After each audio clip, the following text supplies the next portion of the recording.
barnaamijkan waa dayactirka afka Soomaaliga marka taxanihii koowaad ayaanu idin bilaabaynaa. Waa bandhiga cilmi baadhista qormada saxa iyo toosinta adeegsiga naxwaha ee afka Soomaaliga. barnaamijkan waanu ka diyaarinay cilmi baadhis dheer oo aanu ku samaynay afka Soomaaliga. waxaanu ku soo ururinay waxyaabo badan oo inoo fasiraya ama inoo sharxaya sidaynu uga hortegi lahayn ama u xallin lahayn dhibaatooyinka afkeena haysta. barnaamijkan waxaa idiin soo diyaariyey jaamac cali cismaan iyo axmed maxamed yuusuf. muddo badan ayaanu wadnay, haddana waxaanu ku guuleysanay inaanu bal soo ururino qaybihii aanu ugu talagalay inaanu barnaamijkan bal ka baahino. hadii jeer afkeena markaynu ka hadlayno waxaynu ka bilownaa ama dhibaatada aynu sheegnay ee haysata ay tahay ereyada aynu nidhaahno gabar iyo gabadh. waxay dadkeenu in badan isku qabsadaan inay gabar khalad tahay, gabadh khalad tahay. hase ahaatee markaad u dhaba gasha ama sharaxa aanu bixinay uu tilmaamayo ama aragtidaanu ka soo saarnay, waxay ku tusaysaa in labaduba ay sax yihiin, laakiin aynaan inagu aqoon dhawaaqyada afkeena ku jira iyo siday u kala baxaan ama u sii kala jiraan.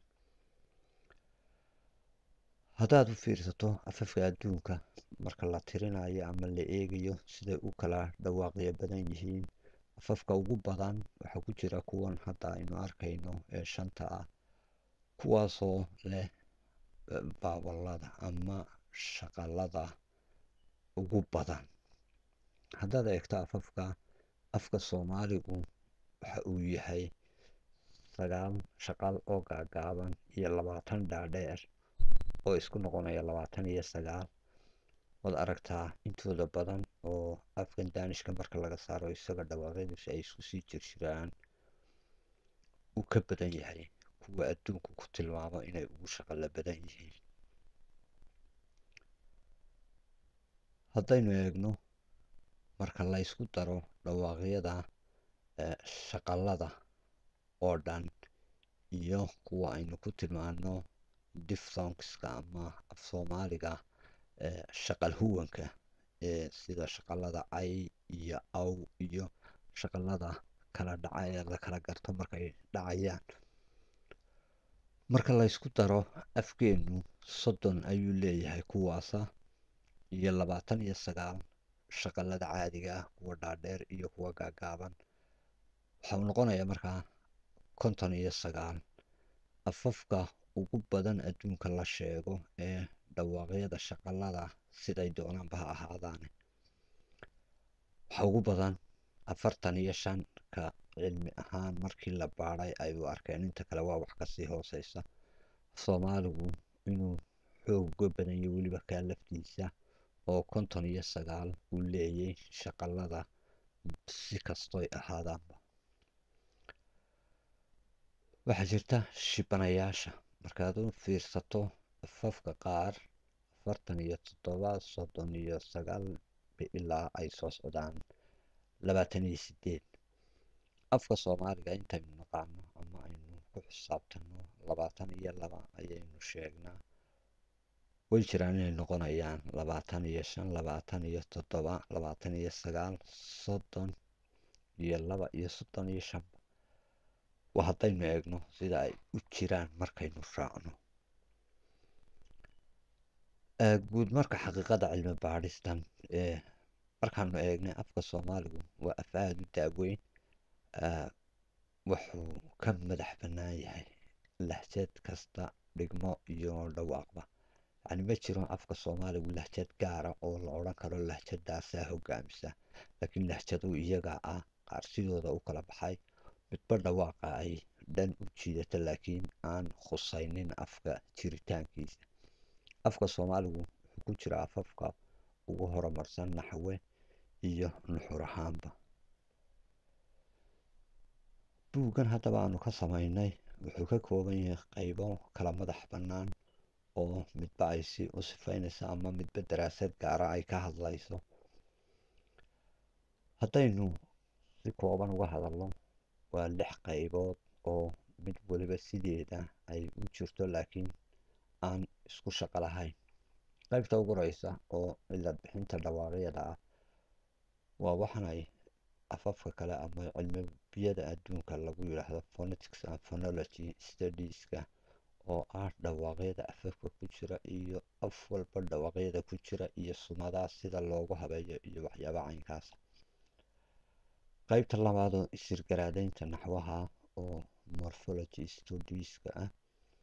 qaybta saddexaad oo xilligaraadaynta naxwaha oo ah tenses and time concepts.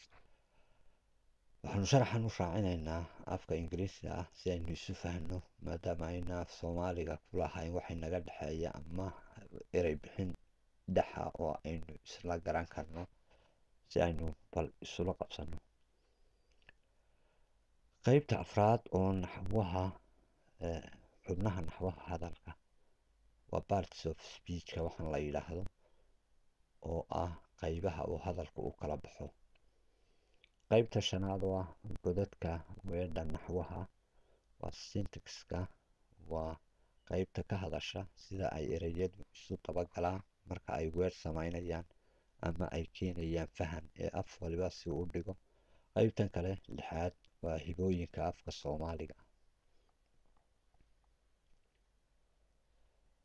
haddaynu ka horeyno qaybta labaad, afraad, shanaad iyo lixaad ayaynu waxoogaa si gaagaaban uga hadli doonaa, inagoo kolleyba qaybta koowaad oo ta u muhiimsan ee dhawaaqyada iyo sumadaha aynu leenahay iyo kuwaynu adeegsana iyo sida u jiraanba aynu ka hadli doono.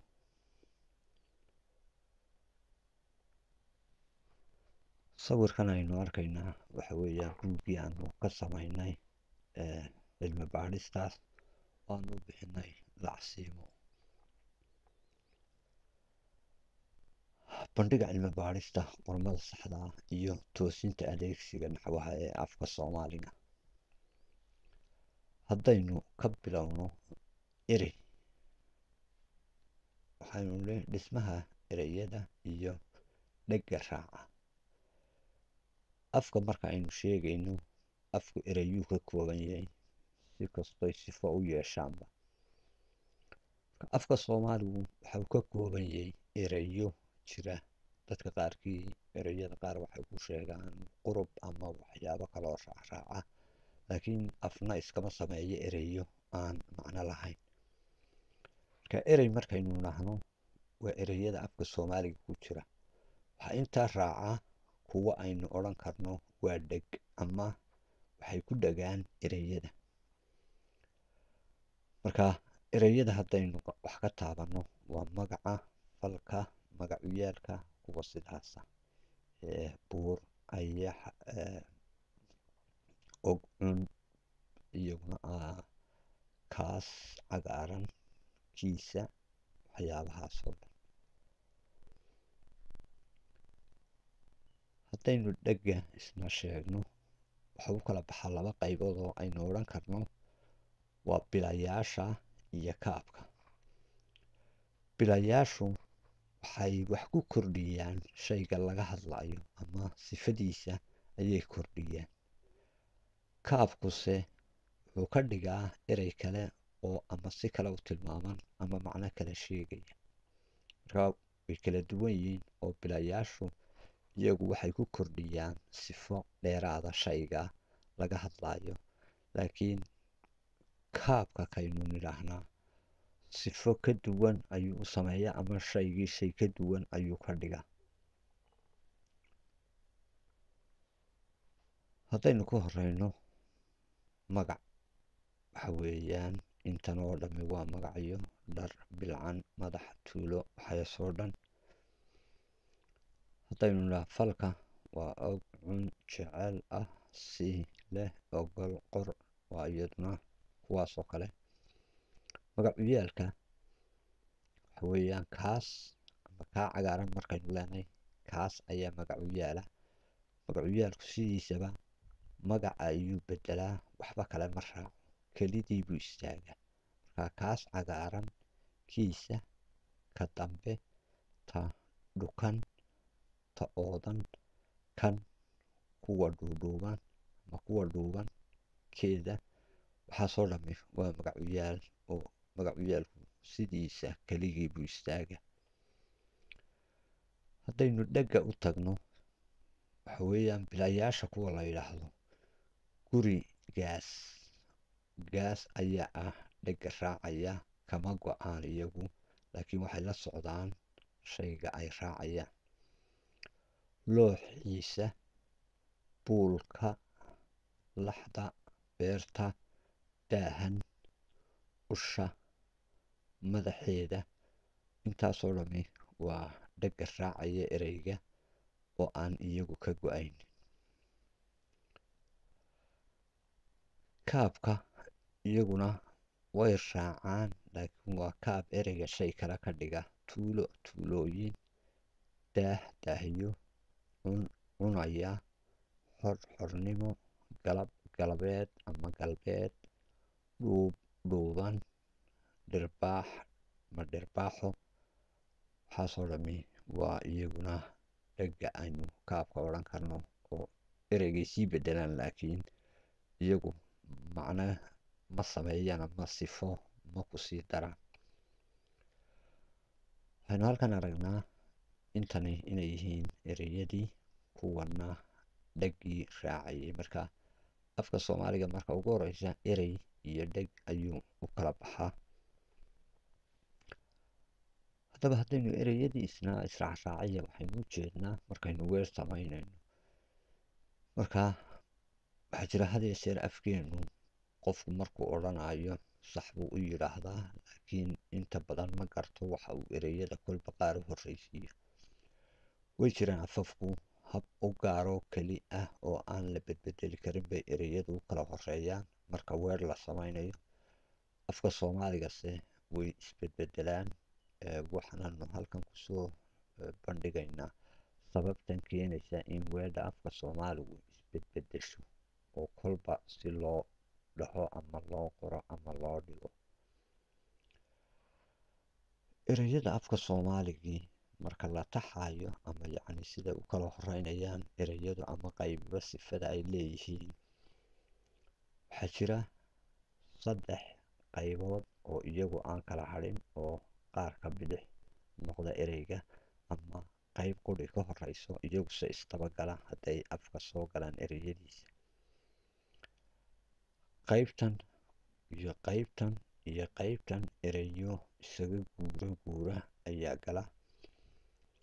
qaybtan oo qaarka midiga dhawaaqyada ama ereyada ku jira ee godadkan qaarba ay sifa ahaan u galaan, ma guurguuraan ama ma kala horeeyaan sidan ay u jiraan si aan ahayn. marka qaarka bidix iyo qaarka midig iyagu isma bedelaan, laakiin ereyada had iyo jeer afkeena aynu ku maqalnay inay isbedelaan ama kolba si loo dhigaa waxay geli karaan 3dan god. haddaynu bal hadda weer samayno afka soomaaliga, waxaynu odhan karnaa hasha waxaa si xun u dhaawacay shalay libaaxii. si xun shalay waxaa hasha u dhaawacay libaaxii. shalay waxaa si xun u dhaawacay hasha libaaxii. marka lulanayo shalay waxaa si xun u dhaawacay hasha libaaxii, waa isla hadalkii uun, laakiin kolba qaar baa horta maray marna dhexda. marka waxaad arkaysaa kuwa halkan maraya inay halkanna geli karaan halkanna geli karaan. taasi waa tii ahayd qaarka hore ee aynu sheegnay ama qaarka bidix iyo qaarkan midig inaanay ereyadoodu isbedbedelin. marka waad aragtaa iyagu isma bedelayaan ama ma guurayaan, laakiin ereyada guuraya waa godkan iyo godkan iyo godkan ereyada ku jira. haddaynu kuwa hoose eegno, libaaxii ayaa hasha si xun u dhaawacay shalay. shalay libaaxii ayaa si xun u dhaawacay hasha. libaaxii ayaa hasha shalay u dhaawacay si xun. waa isla weedh qura oo isku ujeeda ah dhammaantood waxaan oo dhan ama sidan aynu u dhignay. siyaabo kalena waa loo kala sii gedgediin karaa intan ka badan. hadda waxaynu tusaynaa in ay ereyadu isbedeli karaan ama guuri karaan. hadalka ereyada haddaba waxa marka aad tidhaahdo shaygii falka geysanayay had iyo jeer ereyga u dambeeyu noqonaya. ay haddaad isticmaasho wuxuu noqonayaa ka ugu xiga isagaa ereyga. marka labadaa sharci bay leeyihiin ee kani uu noqonayo ka ugu dambeeya, ayna uu noqonayo ka isaga ugu xiga. waa marka aynu isticmaalno yeelaha ama qofka yeelaya uu yahay aynu isticmaalno. yeelayaal kalaa jira oo uu ama ay ama aanu ama aynu ah oo aan magacuyaal ahayn. magacuyaal maaha yeeluhu, isagu waa yeele, laakiin magacuyaalku halkan uu geli karaa, halkan uu geli karaa, halkan uu geli karaa. marka waa waxyaaba aynu isku qaladnay aan ahayn isku mid. marka ereygu haddii uu halkan galo oo halkan magaca geli kari waayo wuu ka duwanaanayaa sawirkiisu ama sifadiisu. marka kuwan waa yeelayaal, waa qofkii wax qabanayay oo sidiisa ugu jira hadalka. marka kan iyo falka midna weedha kama hadlo marka aynu weedh sheegayno. way jiraan hadallada gaagaaban oo guriga cas guriga madow way ka hadhi karaan, laakiin weedh sidan u socotaa way ku jiraan goor walba. haddaynu haddaba nidhaa godadka maguuraanka. godadka maguuraanku waa maxay? waa kuwan iyo kuwan.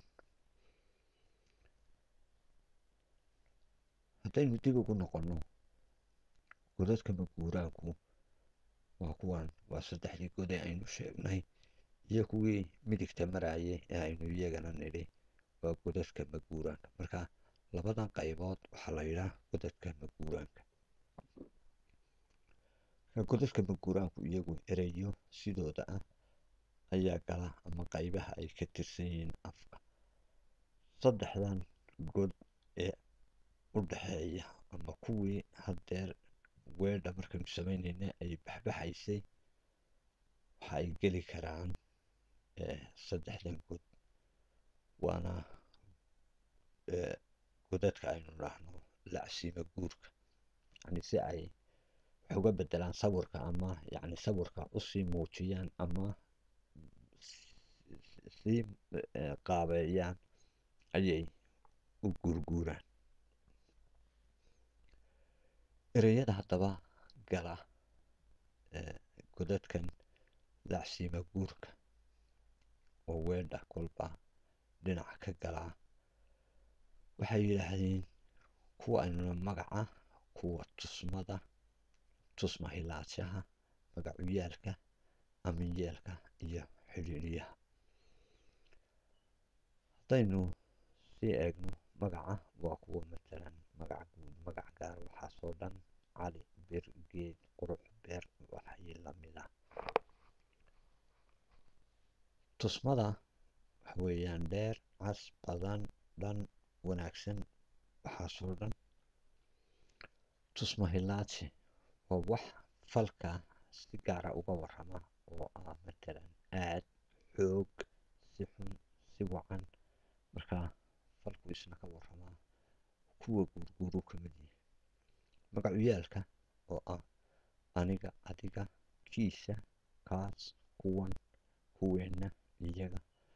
magacuyaalka oo ah qaybo sii kala jaajaada ama tilmaame ama lahaansho ama waxaasoo dhan. aminyeelka oo ah xilliyada, shalay, berri, haddeer, imika, kal hore, waxaasoo dhan oo aminyeel aynu dhaho. xidhiidhiyaha oo ah ama, na, ba iyo se, ha yeeshee, oo, waa ereyada isku xidha hadalka ama ereyada. saddexdan waa lixdii aynu sheegnay ee lacsiima guurka oo godadkay doonaan gala kolba. waa isla iyagii saddexdii kale, waa lixdoodii oo ah kuwa godadka saddexdaa gala. godadka maguuraanka ah waa godadka qaybtii bidixda ahayd ee aan kala horeyn jirin iyo qaybta midigta oo aan kala horeyn. yani sidan ay hadda u yaalaan si ka duwan uma kala hormaraan. way dhici kartaa in qaarkood ka maqnaadaan, laakiin haddii ay ku jiraanba sidan ayay u kala horeeyaan. markaa kuwan wallaaciyaha waa kuwa ereyga sheega halka uu ku socdo ama dulucdiisa. marka waxaa ka mid ah waxa, ay, wa, ma, miya, in, haddii, marka, waxaasoo dhammi. yeelaha waa aa, aan, aad, uu, ay, aanu, aydin, ay, iyo diidmakaba oo ah weedha marka ay diidma tahay uu raaco oo ma ayan qaadan oo kale. qaybta midigta kuwa xiga waxa weeyaan yeeladure. yeeladure waxa weeye qofkii waxaan samaynayay ayuu hadalka ku soo celiyaa. waa uu qaaday markaan idhaa waa la qaaday, marka isagiibuu ku soo celinayaa. libaaxa ayaa qaaday ama libaaxa ayaa cunay, libaaxa ayaa la cunay. marka waxaad aragtaa la'da marka la raaciyo inay falka ku soo celinayso qofkii samaynayay. marka waa yeeladure. yeelme waa qofka falku ku socdo, waa i, ku, na, ina, idin oo kuwaasi. markaa intanubaa qaadataa object ahaan markay noqdaan ama yeelmaha. meeleeye waxa weeyaan cidda falka geysanaysa ama ay ku dhacayso ayuu falka xaggiisa u duwaa. markaa u, ku, ka, kaga, la, waa intaasi waa meeleeye. waxaa jira yeelmahadood, waa qof falku ku socdo oo laakiin aanu si toosa ugu socon. wuuna qaaday ama wuuna diray, wuu noo kiin diray, idinkuu noo kiinsii diray bay noqonaysaa. markaa kiin, kaayo, kiis, geed, keen, waxaasoo dhammi waa falku markuu kusii dhacayo qofkan uu marayo mooye qof kaluu ku socdo. falmeeleeye wuu ka duwan yahay meeleeye caadiga ah. falmeeleeye wuxuu sameeyaa falka ayuu jiheeya ama direction siiya oo meel ku hagaajiya. markaa wuu qaaday haddaan idhaahdo waxbuu qaaday, wuu sii qaaday, marka waxaan siiyey jihadii wuu u socday. ama wuu soo qaaday, ama wuu wada qaaday, wuu hoos qaaday, wuu kor qaaday, wuu ag qaaday, wuu barbar qaaday. waxaasoo dhammi waxay siinayaan jihada uu ku socdo falku. falgargaarsi isagu falkuu xoogeeya. wuu dadnimo hadlay, wuu waali dhaqaaqay, wuu moogani hadlay, u raganimo ciyaaray. yacnii waxay ka hadashaa falka ayay xoojinaysa. falka ayaa haddaba isna laba qaybooda. markaa fal tusmo iyo fal sandulle. fal tusmo waa falalka uu qofka ku sifaysan laakiin aanu ahayn inuu qofku toosu samaynayo. waxa weeyaan falka aan qof lagu amri karin laakiin qofku uu sameeyo. iminka og haddaynu dhaa amar ma noqon karo haddii aan wax la raacin la odhan ogow. marka isirka markuu yahay ama falku ka bilaabmayo markuu yahay qofka laguma amri karo, laakiin qofku inuu samaynayo ayaa lagu sifayn karaa. marka nin og, nin jecel, nin ah, nin leh, nin cas, nin ogol, nin yar. markaa ogow, ogolow, ahow waa marka lasii bedelo. falsandulluhu isagu wuxuu ku socdaa si toosa qofka oo lagu amraa. markaa dhal, duul, dil, soco, buur, dhimo, waxaasoo dhammi waa falsandulle. marka labada fal waxay ku kala duwan yihiin.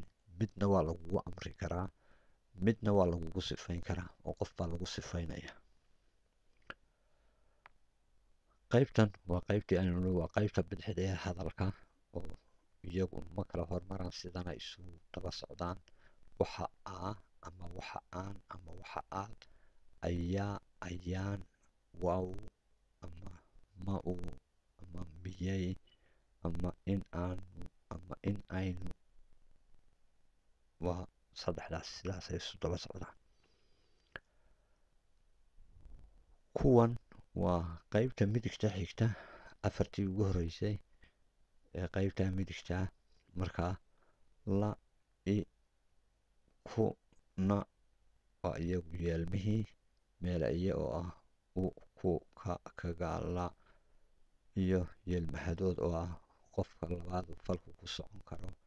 wuu ii kaa diray, wuu kuu kay diray, wuu noo kiin diray, wuu ii kee diray, wuu ii koo diray, wuu idiin kaayo diray. marka kuwani waa kuwa labaad ee falku uu marka dambe si aan toos ahayn u sii qaadi karo. afartani waa kuwii aynu midigta xigayaan. markaa waa falmeeleeye, sii, soo, wada, kala iyo hoos iyo kore iyo waxaas oo dhan. falgargaarsi iyagu falka ayay xoogeeyaan oo diidmo, uu dadnimo hadlay, waa la dhaqaaqay, xoogani, ragannimo, waxyaabahaas oo dhan bay noqotaa. falkana way caawiyaan. fal tusmo waa kuwa aynu nidhi sawir ahaan bay u muuqdaan ama tilmaan ahaan amba sifa ahaan ayay qofka u galaan, laakiin laguma amro oo waa nin og, nin jecel, nin ah, nin leh. kuwanse waa falsandulle, waa la ysku amraa. markaa dhal, duul, dil, soco, buur, waxaasoo dhammi waa falsandulle. labadan qaybood waa qaybtii bidixda ahayd iyo qaybta midigta ah oo waa kuwa ah godadka maguuraanka. marka ereyadani qolo waliba sifay godkooda ku gashaa, mana ka guuraan, mana kala hormaraan sida isu daba socdaan si aan ahayn markay weedh gelayaan. dhismaha weedha dulucda. weedha dulucdeeda waxaynu u jeednaa cidda loo baahan yahay weedhu ay ku socoto. shalay ayuu iiga kaa soo tolnimo qaaday lacagtii. aydani markaynu adeegsanno waxay ka hadlaysaa cidda hadalku ku socdo ama sida hadalku u socdo ama cidda ugu horeysa la iftiiminayo. waxaynu ay haddaynu isticmaalno ka horeeya ayaa dulucda hadalka ku socda. markaa shalay ayuu iiga kaa soo tolnimo qaaday lacagtii. lacagtii ayuu iiga kaa soo tolnimo qaaday shalay. waad aragtaa markaynu lacagtii horreysiino aydu inay ku noqonayso lacagtii oo ay tahay ta muhiimadda aynu sinino ama ta aynu u jeedno inaynu sheekadeenna ku socoto. waxaynu iyadu halka u dambaysa ayuu cidda ay ku socotaa u galaa. shalay waxa uu iiga kaa soo tolnimo qaaday lacagtii. haddaad aragto waxa uu geeyaa cidda uu dulucdu ku socoto halka u dambaysa. lacagtii wuxuu iiga kaa soo tolnimo qaaday shalay. marka waad aragtaa labadan qaybood siday ereyga u duwayaan waa isla erey keliya. ereyga qaybtan iyo halkan ayay u guuri karaan ereyadaas, laakiin intan kale waa labadii qaybood aynu le ma guuraan. dhigmada waa habka afkan aanu hadda u jeedno ama sida aanu u dhigayno ay u qormayso. waynu ka hadli doonaa sharaxa dambe ee qaybta dhawaaqyada markaynu gallo. runtii waxay kala saaraysaa ereyadu inuu mid waliba keligii qormo oo aanu ereyna erey ku dhegin. hase ahaatee akhrisku uu isbedelo. laaciyaha markaanu dhahno waa laacinta ereyga. laaciyuhu waxa weeye ereyga u soo horeeya ama ereyga halkan gala ayaa ka mudan ereyga halkan gala. marka aad hadlayso ereyadu saddexdan qaybood halka ay galaan ayay u kala mudan yihiin. marka hadduu halkan galo oo aanu naxw ahaan u gelin laakiin isagoo halkan geli karaa aad geliso, waxaa ka mudan halkanka aad geliso. haddaynu eegno shalay ayuu iiga kaa soo tolnimo qaaday lacagtii, kan waxaanu nidhi wuxuu xukumaa kan. waad ka sii horraysiin kartaa oo lacagtii shalay ayuu iiga kaa soo tolnimo qaaday haddaad laacinayso ama aad u muujinayso. laakiin raaciyayaashu iyagu marnaba halkooda kama baxaan. waa saddexdii qaybta hore ee aynu nidhi ma guuraan. hadalkii oo isla sidiiya ayaa haddana noqon kara siyaabo kala duwan. markaa shalay ayuu iiga kaa soo tolnimo qaaday lacagtii.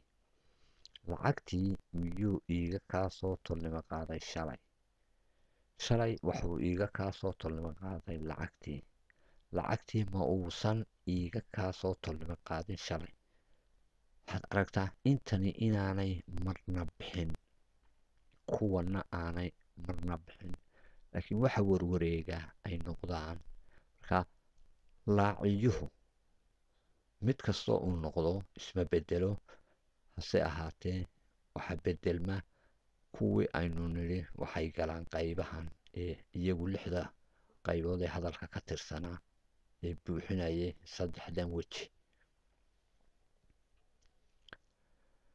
dhigmadoodu waxay noqonaysaa sidan, iyagoo erey weliba uu ereyga kale ka madax bannaan yahay ama qormadu ay ka madax bannaan tahay dhawaqa.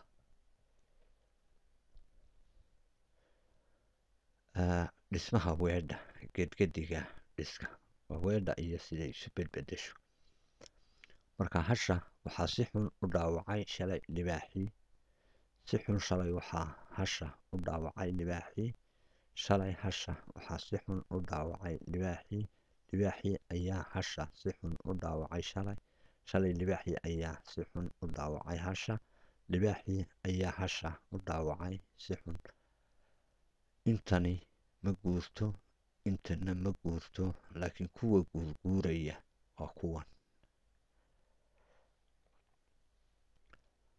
waa isla weedhii iyo sida ay u qormayso oo ah qayba aynu hadhow ka hadli karno ee ah cilad bixinta dhawaaqyada.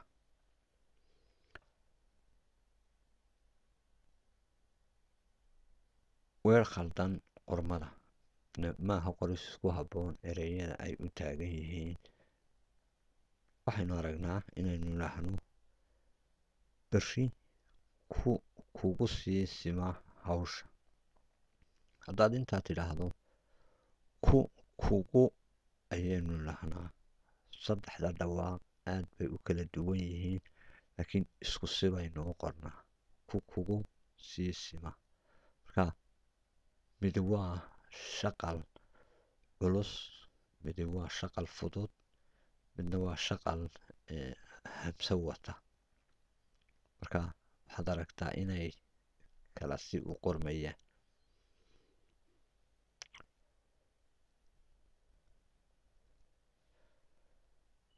waa saddexdan ku aynu odhan karno ama kugu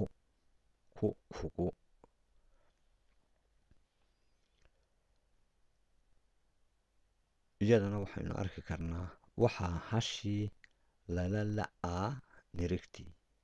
yani hashii baa la waayay, nirigtiina waa lala waayay. marka waxaa hashii lala la'aa nirigtii. marka la iyo la waa kala dhawaaq, laakiin isku sibaynu u qornaa. se haddee sidan aanu hadda soo bandhigayno way kala qormayaan oo la iyo la iyo la. marka la waa kala qormo markaa saddexdan. waxaa jirta haddaba khaladka u weyn ee weedha aynu ku samayno afka soomaaliga markaynu ku hadlayno. khaladkaasi waa khalad cid waliba ay gasho, xataa dadka af soomaaliga aada u yaqaana. maan arag kolleyba dadka aada u waaweyn ama miyiga ka yimid ama dadkii hore ah oo adeegsanaya, laakiin waxaa sida badan ku dhawaaqa wariyayaasha ama dadka saxaafadda ama dadka aynu ka dhegaysano af soomaaliga, oo ah had iyo jeer kuwa ugu badan ee khaladadan sameeya. haddaynu nidhaahno ama waxaad maqlaysaa macallinka ayaa wuxuu shalay soo booqday cusbitaalka, lagama yaabo inaad u aragta inay khalad tahay. ama macallinka ayaa shalay wuxuu soo booqday cusbitaalka, waxaa ku jira laba ahyeele ama sabjaga weedha ah. marka labadan shay ee sabjaga weedha ah noqonaya ama yeelaha weedha ama cidda falka geysanaysa ahi laba jeeraa la galay. kan waa isla weedhii oo kala rogan, laakiin laba jeeraynu nidhi. waxaa ka sii daran laaciyaha ay iyo laaciyaha waxa inay labaduba ku wada jiraan. waxaad arkaysaa markaa inaanay weedhani saxba ahayn. waa laga yaabaa fahamka markaynu dhegaysanayno inaynu u qaadano sax, laakiin naxwi ahaan sax maaha, waana khalad. waana waxyaabaha afka duminayay ka mid yihiin ee aan weli la garan. waxaa laga yaabaa haddaynu kusii wadno in ay tani sax iska noqoto hadhow af soomaaligu lumo. haddaynu bal dib u eegno oynu kala saarno kuwan. macallinka ayaa shalay soo booqday cusbitaalka, waa weedh saxa, waa weedh hore u socota, waana weedh la garan karo. macallinku wuxuu shalay soo booqday cusbitaalka. tan iyo tani way kala duwan yihiin markay weedha gelayaan. qofka weedha samaynayana way kala duwayaan, oo midna waa macallinku midna waa macallinka. marka waxaad arkaysaa inaanay isku weedh geli karin intanoo wada socota, waana khaladada u badan ee afkeenna ku jira.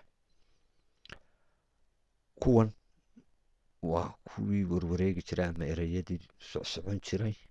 kuwan waa qaybtii bidixda, kuwanna waa kuwa kala qaybta midabka ee weedha. waxaa jira haddaba xididada waxaanu dhaha ama xididka falka. haddaynu eegno falalku way isbedelaan.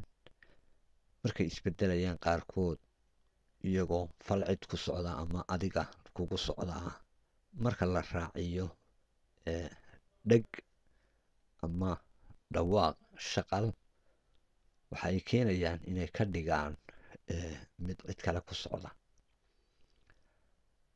shaqalkan o iyo i iyo o iyo isii iyo o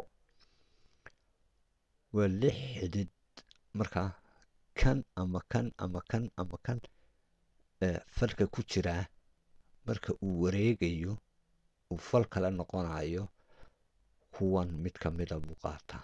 marka isla isagii haddaad raaciso wuu wareegi karaa, waxaanu tilmaamayaa fal kale oo jira.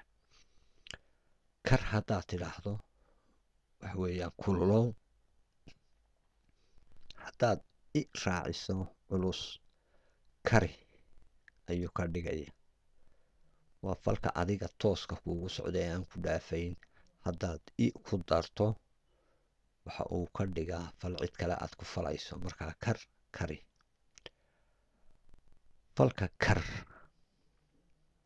kar wuxuu noqon karaayoo kale marka aad shay tolanayso ama qayb jeexantay aad wax ku darayso.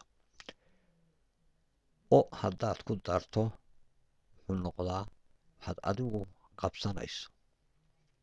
marka kan labaad iyo afraad iyo lixaad waa qaar adiga kugu socda, laakiin o ayaa gasha. markaa kar, karo. waa shay markaa toltolanaysa adigu. kan oo kuwa adiga kugu socda ah oo kar ah awood u yeelo. haddaad cid kale ku samaynayso isi ama ayaad raacinaysaa qormadooda kolley sidan ah, laakiin aanu sharaxeeda hadhow bixin doono. markaa karsi. haddaynu eegno laac wuxuu noqdaa marka lagu leeyahay iftiin. marka adigu iftiin ama muuqo marka lagu dhahdo waxa weeyaan laac ama wuu laacayaa shaygaasi. waxaynu haddii i lagu daro wixii adiga kugu socdaa oo aad ka dhigto laaci, waa iftiimi ama muuji, waxaasoo dhan bay noqon kartaa. isla ereygii hadduu yahay laac, marka aad adigu laacayso matalan shaah, biyo, waxaas caano, lagu leeyahay laac waxaas. marka kar iyo laac labaduba oo waxaad samaynayso laakiin adiga ay si toosa kuugu socoto. marka cid baad ku samaysay kar, laakiin marka laysu eego cidduu ku socdo iyo adiga uu kaa socdo adigu kugu dhowaadaa. laac caanaha ama biyaha lagu leeyahay laac ujeeddadu maaha, laakiin adigu kugu socdaa inaad wixii laacdo. marka ereyadu sida ay dareenka u bixinayaan ayuu afka soomaaligu u kala dhigaa ereyada. marka laaca marka lagu dhaa laacsi, cabsi weeye, oo markaad leedahay hore ha u dhammeeyo waa laacsi. laac waa tiigso. marka wixii adigu aad tiigsanayso ayaa laga hadlaya. marka falaalkani haddii aanay adiga aanad awood aanad taabanin aad ku geynayso way durki lahayn, laakiin kuwani waxay ku xulan yihiin inaad awood aanad taaban. marka laac marka lagu dhahdo waa tiigsa adigu. haddaad qof leedahay waxaad ka dhigtaa inuu tiigsado, wax kale ay noqonaysaa, laakiin adiga oo aan qofkii gacanta qaban ama aan jiidin ma lacsiin kartid. marka iyadu ma gasho. marka 6 qaybood ayay ka kooban yihiin oo iyagu isu warwareega. diir haddaad tidhaahdo waa kululow, waxay la mid tahay kuwan waa diiri. diir markaad tidhaahdo waa qolofta ka rid ama fiiq sida qofba u yaqaano. markaa diiro waa adigu samayso. kuwani markay guurayaan waa waxaad adigu samaysanayso. kuwani markay guurayaanna waa mid aad cid ku samaynayso. kani markuu guurayana waa mid aad cid ku samayso toosa. markaa sidaasay u kala duwan yihiin, kuwa ay qaataanna u kala duwan yihiin. yacni waa tusaale gaaban oo aan midi siinayno. aragtida xididka falka. falku markuu adiga kugu socdo laakiin ku dhaafi karo waa xididka koowaad oo uu 2 object yeelan karo ama 2 cidoo uu ku socdo. adiga marka wixii lagu leeyahay samee, adigaana samaynaya, adigaana kugu socdaa, waana kusii dhaafi karaa. iminka dhal haddaynu nidhaahno adigu dhalna way noqon kartaa, ilmo dhalna way noqon kartaa. marka hashi way dhashay iyo hashii nirig bay dhashay, labadiiba waynu nidhaahnaa, waana isaga tallaabi karaa. marka waa xididka koowaad. kan adigu kugu socon karaa bes. haddii uu cid ku samaysmayo waa inaad i ku dartaa si uu u wareego. marka iminka kani markuu wareegayo oo dhal ahaa, oo haddii la raaciyo dhalo ayuu noqday, waa ka soo wareegaya. halkan markuu yimaado haddii aad cid ku dhufanayso ama cid falka ku kaxaynayso i baad raacinaysaa. marka o'da kii aad raacisay waad ka jaraysaa, dhali ayay noqonaysaa. dheg, dhaji ama dhegi waa dhawaaqyada isbedele ee aynu ka hadli doono hadhow. dhur. marka kuwan oo dhammi waxay noqdeen qaar aad cid ku falayso. dhali, dhaji, dhur. haddaynu kan sii wadno dhali, dhasho ama dhaliso waa siduu u qormayo laakiin uu dhawaaq ahaan u noqonayo waa waxaynu hadhow ka hadli doono. ama dhalsii ama dhalsiiso, dhur, dhuro, dhan, dhansii, dhuub, dhuubo. marka ma sii wareegi karo ama yacni awood aan ahayn xoogo u baahan yahay ma haysid. waa yacni adiga wixii taaban marka aad bedeli karto, eed awood ku bedeli karto markaa ma jirta. dhimo, markaa qof ma dhimadsiin kartid laakiin waad dili kartaa yani markaad wax ku dhufato. laakiin dhimo waxa weeye adoon awood lagu adeegsan gacmeed ama miisaan ama culays ama faro. waa dhimo markaad dhimadsiinayso waa adigoo aan taaban inaad wixii disho. markaa taasina ma iman karto. marka falalkani ma wareegi karaan, yani halkooday ku dhammaadaan. haddaynu idhaahno falalka qaar lidka falka, dhawaaqyadani waxay na siiyaan inay ereyada ama falalka qaar ka dhigaan lid. haddaynu idhaahno dhac, boob, dhici baynu odhanaynaa. marka la raaciyo waa soo celi, wixii boobay ka soo celi. gad waa iibi, gado waa adigu soo iibso. bug, bugso.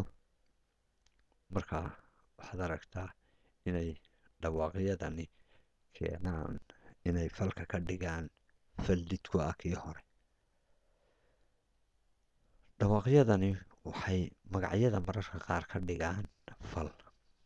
iminka fool haddaad tidaa foolo, raad, raadi waa iibaa raacinaysaa. been, beeni, hiil, hiili, dhaan, dhaami. waad aragtaa marka inay adeeg kaloo badan oo aadan leeyihiin. alfabeetkani waa kaynu isticmaalaynay ee afkeenna aynu u haysanay oo koleyba waa khalaad.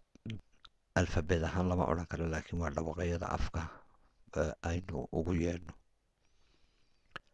alfabeet maadaama uu afafku iska leeyihiin gaar ahaan laatiinku tan, cid kastoo laatiinka adeegsataana ay sidoodan isu daba dhigto ayna u taagan yihiin dhawaaqyada oo ay yihiin sumado aan iyagu dhawaaqahayn, waxaanu jeclaanay inaanu cilmi baadhistan ku samayno inaanu adeegsanno kuwan.